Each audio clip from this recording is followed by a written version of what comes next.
Hello, welcome to the Hot Seat. I'm Martin Rogers. I'm here with Dr. Bill Hussain, a reader in the Government Department, to talk about the situation in Turkey. Welcome, Bill. Thank you. So, first of all, can you give us a brief introduction to the situation in Turkey at the moment?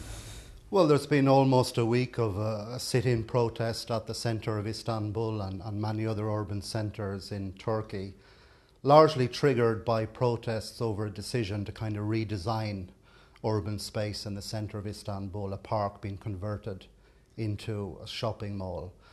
But as the police reaction kind of kicked in and people were dealt with in a heavy-handed way, tear gas arrests, 900 people arrests, it's kind of snowballed into a kind of protest against the style of the government AKP party, which has been in power since 2002.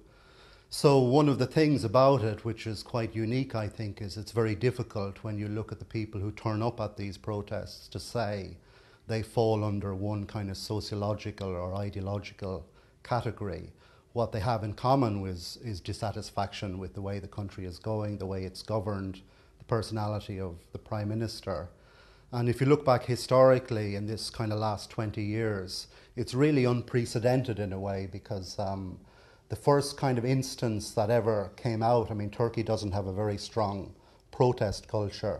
The first example of this would be the wake of the 1999 Sea of Marmara earthquake, where there was mass dissatisfaction with the response of the state to how the disaster was dealt with. And then since then, in terms of this particular tactic of protesting in public spaces and bringing on confrontation with the police, the Kurds, of course, the Kurdish movement in Turkey have been doing this for the last 10 or 15 years. And this has obviously been a far more violent kind of experience. This is something where the traditional cleavages in Turkish society between the secular camp, between the religious camp, between the Kurds and the Turks don't really explain everything. It seems to be much more educated people, much more middle class, much more Europeanized. A lot of young people, a lot of students, a lot of left-wing or environmental organisations.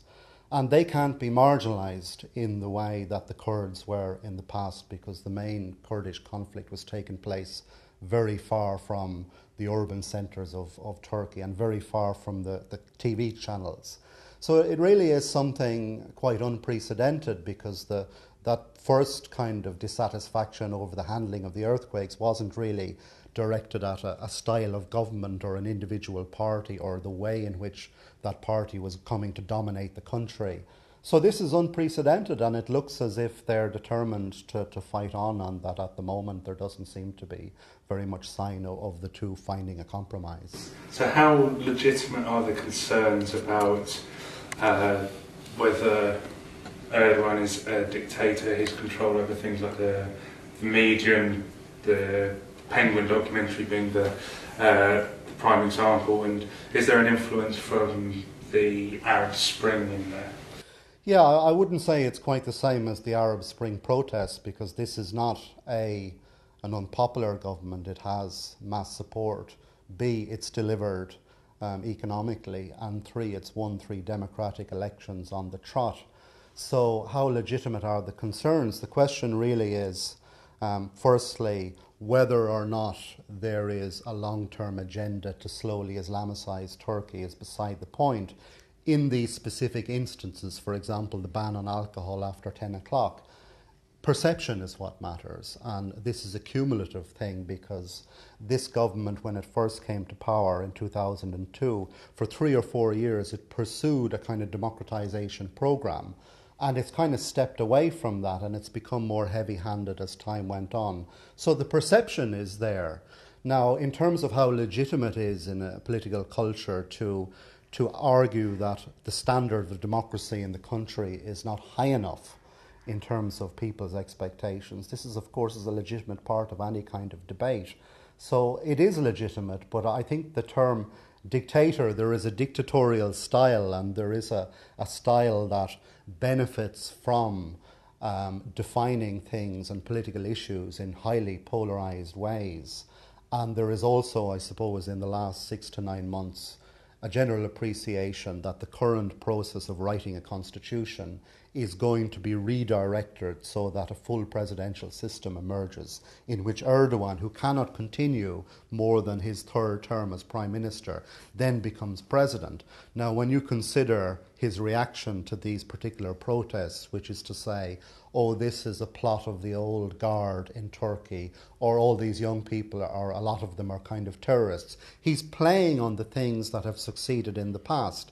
So it's his style of government. So how would that style of government work out if actually he was a fully empowered president? So it's really, in the long run, I mean, there's a lot of confrontation on the way, and really the question is, you know, can Erdogan really keep going with this style of government in such a society when it's like someone said during the week, the fear factor, the fear threshold has been overcome by these young people. They're willing to go out. They're willing to take on the police. They're willing to be arrested. They're willing to go to prison. They're willing to go in front of courts that in the last 7 or 8 years has really delivered really heavy-handed sentences against people involved in the Kurdish movement, students, etc., etc. So you know, it's really the situation has escalated, and Erdogan's instinctive reaction is always to escalate it further because that's the way he's done well electorally.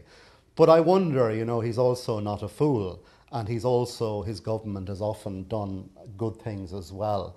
I think it could escalate, and then they'll find a way of de-escalating it. So it's really, you know, in terms of how legitimate, I mean, the question of legitimacy doesn't really apply in the same way to a style of behaviour or a leadership style, because all styles are legitimate if they're within the rules of the game.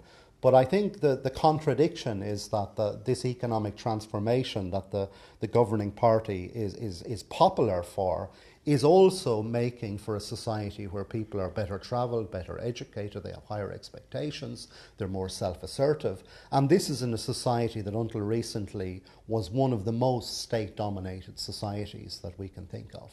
Right? So in the long run, whether this style of politics is sustainable, I don't know. But I mean, politicians, I mean, if you've been in power for 3 terms, you just want the 4th term and the 5th term. You don't necessarily think about the next 50 years.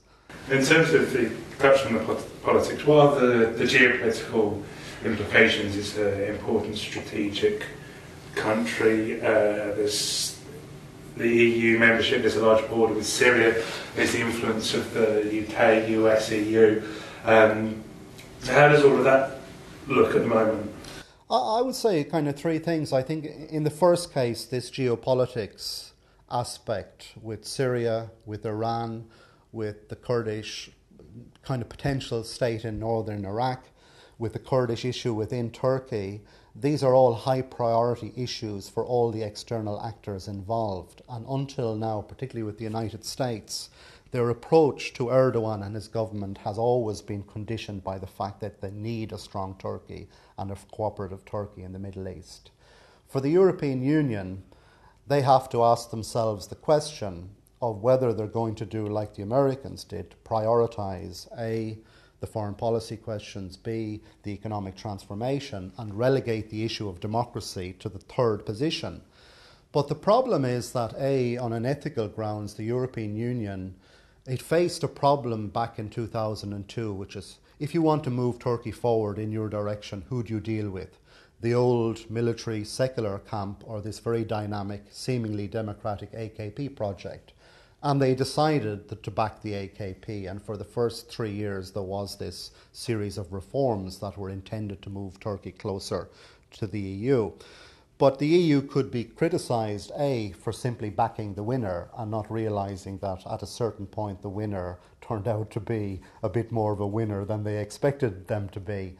And B, you know, just turning a blind eye to things that are in blatant contradiction with European democratic standards. And the problem is that the way all those people in the square articulate their political values is very consistent with a whole range of things: pluralism, consensus, reconciliation, diversity, multiculturalism, respect for rights and so forth, that Europeans will regard as part of the European package. And the party politics in Turkey is such that the parties are incredibly polarised, they're dominated by personalities, and the historical divisions between them are vented all the time. So what's the European Union going to do if it can continue to do what it's done, which is turn a blind eye to everything that's going on or misunderstand what's going on? Or it can say, well, actually, this type of dynamic is exactly the type of dynamic we would like to happen. And rather than engaging in this diplomatic bargaining process with the political elite, which on both sides is a bit insincere and fruitless at this stage, the European Union could decide actually that if this question, to answer your first question about the legitimacy of insisting on higher democratic standards in this country, because Turkey's had elections since 1950, it's had multi-party politics, but other things like a genuinely free press, freedom of expression, freedom of organisation, minority rights, these have not been delivered upon, despite the fact that since 2002 there's been a discourse about all of them in the air. How that discourse becomes part of a genuinely governmental process, that's the big problem. So for the European Union, they might say, well, let's forget about the governmental process. Let's not just be elites dealing with elites, and let's accept that this is actually what needs to happen. And I think ultimately, you know, in terms of the external aspects to this, if people on the ground in Turkey want to reverse the direction the country is going, they're going to have to stand up and protest. But on the other hand, the most powerful weapon they have is the media, because it's extremely embarrassing both for Erdogan and for all these people who've supported him in the West to see someone who they've used as the kind of democratic ambassador of the Muslim world going around Tunisia, Morocco, Egypt and so forth, called a dictator by his own people. Right? It's extremely embarrassing. So the media is a major factor in this. And without the media, and by the media I don't mean the established media in Turkey, which is highly constrained for various reasons, but social media, this is what has allowed it to take off the way it is. So I think, you know, the external powers, you know, the Americans, I mean, I think they are more constrained by the foreign policy issues. I think a lot of them are highly sympathetic to some of the things that Erdogan has done. And don't forget, since early this spring, they've also launched a peace process with the Kurdish insurgency in Turkey, and their soldiers are by and large retreating across the border in northern Iraq. So this is a highly important issue as well. It's extremely complex, but I think for the EU, just to carry on the way they've done, engaging in this facade of diplomacy where they're not going to deliver or offer EU membership. The Turks know it. I mean, if ultimately you want Turkey to be democratized to European standards, you have to come up with a different strategy. In terms of the American influence and the Syria situation, just to finish. Yeah, I don't know if there's a connection with Syria, except in the sense that, once again, Erdogan has had a very combative, adversarial attitude to Syria. There's a lot of baggage there, because firstly, the majority in Turkey is Sunni Islam, like potentially would happen if they came to power in Syria. Secondly, as I said, part of Turkey was once part of Syria until the late 1930s. So there's a territorial issue there, even though it's not contested, I think, by Syria. And thirdly, Assad's father was a backer of the PKK movement and gave them training camps in the Bekaa Valley in Syria.